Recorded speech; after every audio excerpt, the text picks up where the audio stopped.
हाल ही में supreme court ने NCERT की जो 8th क्लास की एक सोशल साइंस की किताब थी जिसमें कि जुडिशियल करप्शन के बारे में जो जुडिशरी में पेंडिंग केसेस हैं उनके बारे में और जो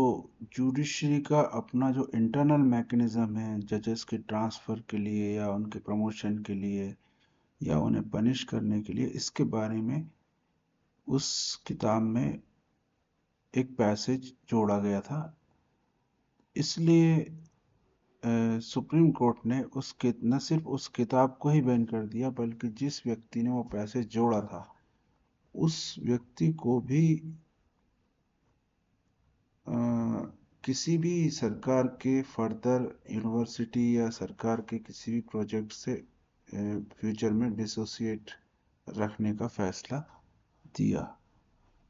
तो इस बारे में हिंदू में एक आर्टिकल छपा है जिसको मैं डिस्कस कर रहा हूँ।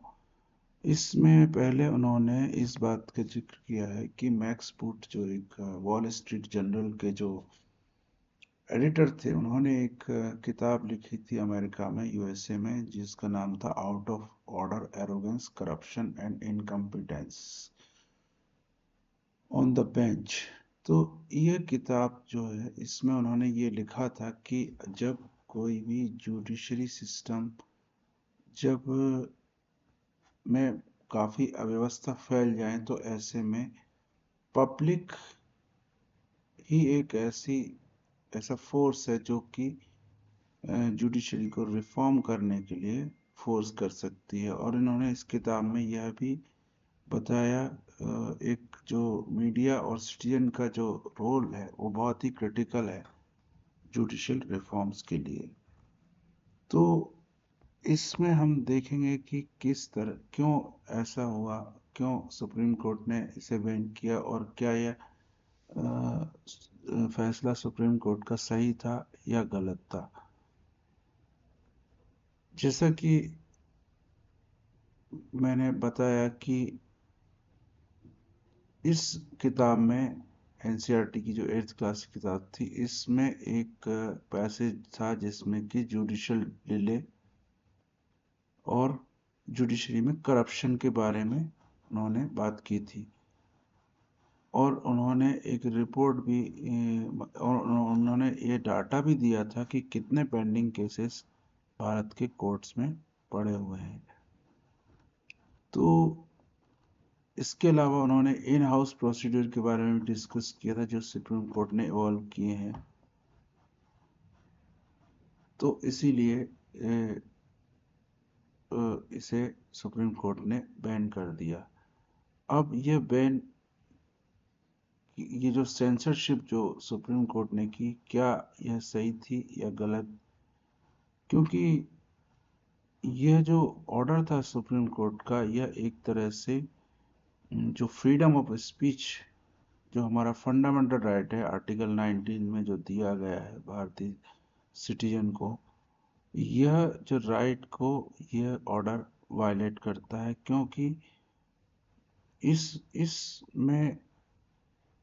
जो फ्रीडम ऑफ स्पीच है फंडामेंटल राइट्स है वो व्यक्ति का एक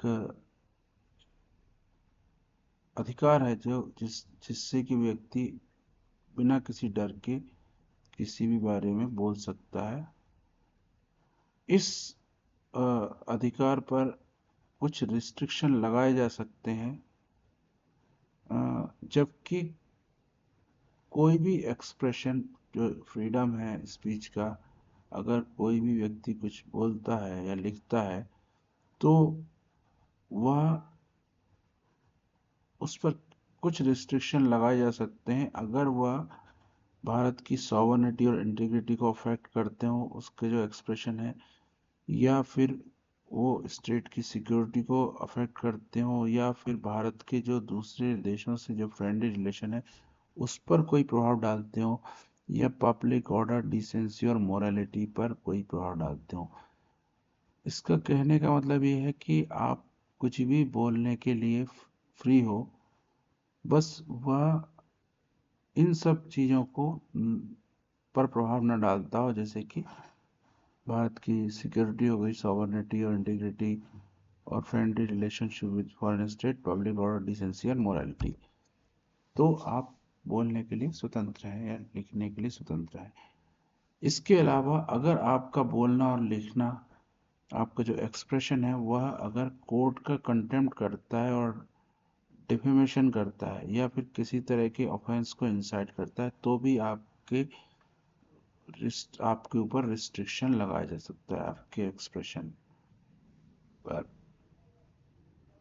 लेकिन इसमें एक सबसे महत्वपूर्ण बात यह है कि एक यह रिस्ट्रिक्शन पार्लियामेंट के द्वारा नियम बनाकर ही, लॉ बनाकर ही लगाए जा सकते हैं, न कि जुडिशियल ऑर्डर के द्वारा, जैसा कि एनसीईआरटी के केस में हुआ है। एनसीईआरटी केस में जुडिशियल ऑर्डर के द्वारा ही उस किताब पर बैन लगा दिया गया। दूसरी बात इसमें इम्पोर्टेंट यह है कि क्या यह, जैसे कि हमने ऊपर डिस्कस किया कि जो आपका आर्टिकल 19 के अंदर का जो फ्रीडम ऑफ स्पीच है, उसको अगर वो कंटेम्प्ट करता है कोर्ट का, तो भी उस पर रिस्ट्रिक्शन लगाए जा सकते हैं। तो क्या एनसीईआरटी ने जो लिखा उससे कोर्ट का कंटेम्प्ट हुआ, यह भी हमको देखना जरूरी है।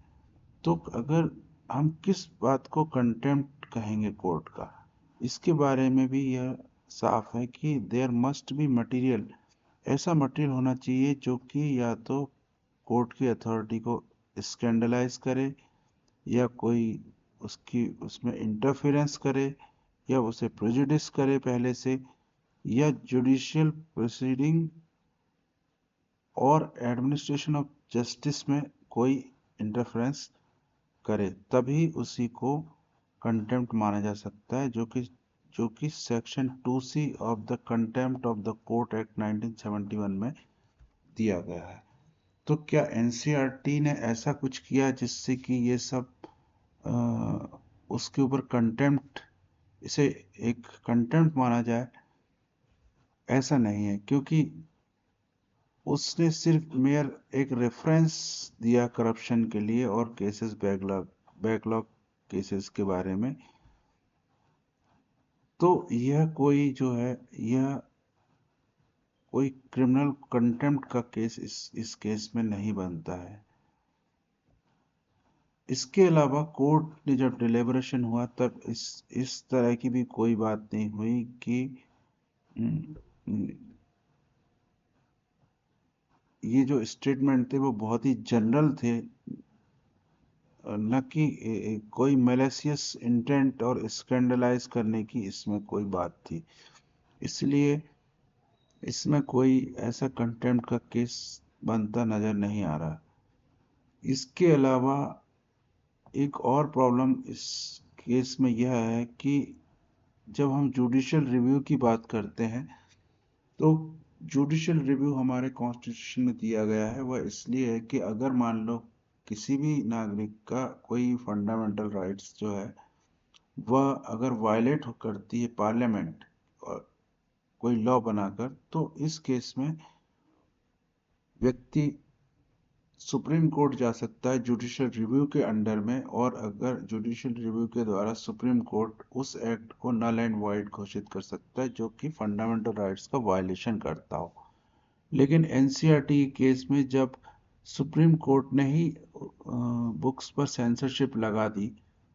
तो इस केस में अब सिटीजन के पास कोई ऐसा रेमेडीज नहीं बचती कि वह कहाँ जाकर अपने फंडामेंटल राइट्स के लिए अपील करे। इस दिशा में ग्लोबल एफर्ट्स भी किए गए हैं। कई ऐसे एग्जाम्पल्स हैं, जैसे कि केनिया में एक मिस्टर जस्टिस विली मुतुंगा ने 2011 और 2013 के बीच में बहुत सारे इंस्टीट्यूशनल रिफॉर्म्स किए गए, जिससे कि जनता में सुप्रीम कोर्ट का जो जुडिशरी का ट्रस्ट वो काफ़ी बढ़ गया। तो यह जुडिशरी के भी इंटरेस्ट में है कि जनता में जुडिशरी की का ट्रस्ट बना रहे। भारत में भी ऐसा इस बात को एक्नॉलेज किया है कोर्ट्स ने, और उन्होंने यह माना है कि कुछ बैड एप्पल्स हो सकते हैं, लेकिन ऐसे बहुत ही कम संख्या में होंगे, क्योंकि जो इन हाउस प्रोसीजर है कोर्ट का, उसमें बहुत कम पॉसिबिलिटी छूटती है कि जजेस करप्ट हो सकें। इसके अलावा कोर्ट ने यह भी कहा है कि जो जजेस हैं वह पब्लिक सर्वेंट की कैटेगरी में आते हैं, इसलिए प्रिवेंशन ऑफ करप्शन एक्ट भी उनके अगेंस्ट में लग सकता है। लेकिन इसमें पॉसिबिलिटी बहुत सारी ऐसी है कि एग्जीक्यूटिव इस एक्ट का गलत मिसयूज कर सकती है और जुडिशरी की इंडिपेंडेंस को प्रभावित कर सकती है। कोर्ट ने ये कहा है, कोर्ट ने स्वयं ही इतने एक्सट्रीमली बहुत हाई स्टैंडर्ड सेट कर किए हैं जुडिशियल ऑफिशियल्स के लिए, जजेस के लिए, और उन्होंने ये भी कहा है कि किसी भी तरह से उसको बिट्रेल करना, उन स्टैंडर्ड्स को नहीं मानना, किसी भी तरह का कोई एक्सक्यूज नहीं हो सकता, क्योंकि एक सिंगल डिसऑनेस्ट जज है वह न सिर्फ अपने आप को डिसऑनर करता है बल्कि पूरे जुडिशियल सिस्टम की इंटीग्रिटी पर सवाल उठाता है। इसीलिए जो करप्शन को एरेडिकेट करना जुडिशरी के खुद के ही इंटरेस्ट में है। जुडिशरी ने यह भी पॉइंट आउट किया कि बुक को हमने इसलिए बैन किया क्योंकि यह सिर्फ एक ही पहलू के बारे में बात करती है, उन बातों को इसमें नहीं कहा गया है जो ट्रांसफॉर्मेटिव इनिशिएटिव जो अभी कोर्ट ने लिए हैं, जो जो सिस्टम को ओवरहॉल करने के लिए, उनके बारे में यह नहीं बताता, इसलिए इससे एक तरफा मैसेज जाता है। लेकिन अगर यह भी रीज़न हो तो भी एनसीईआरटी को बैन करना ठीक नहीं था, क्योंकि अगर फ्रीडम ऑफ स्पीच का मतलब ही यह है कि व्यक्ति अपने अनुसार जो उसे कहना है वह कह सके, अगर उसे किसी फॉर्म के रूप में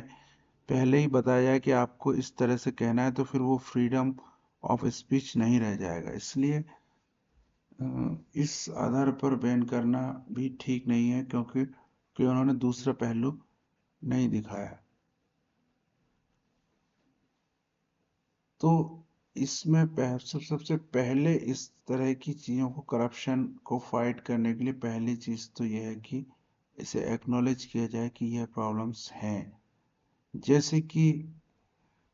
इंटरनल मैकेनिज्म की भी बात की जाए, जब नेशनल जुडिशियल कमीशन बनाया गया, तब